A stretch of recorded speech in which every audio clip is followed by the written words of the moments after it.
We're Immobiliser Fit, and this is a 2024 LandRover Defender protected with a BL-EVO immobiliser. So if a thief got the key, done the relay attack like they're doing, or using an emergency start device, went to steal the vehicle, it's simply not going to start up. As you see, the engine's not going to run. You've got about 10 seconds to prove it's you by pressing the button on one of these two tags.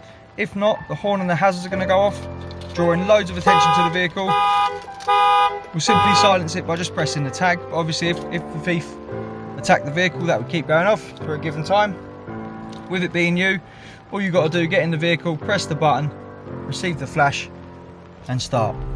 Simple as that. No need to spend time doing a push sequence. When you turn the vehicle off, it starts its countdown, and about a minute later, the system's going to be automatically active.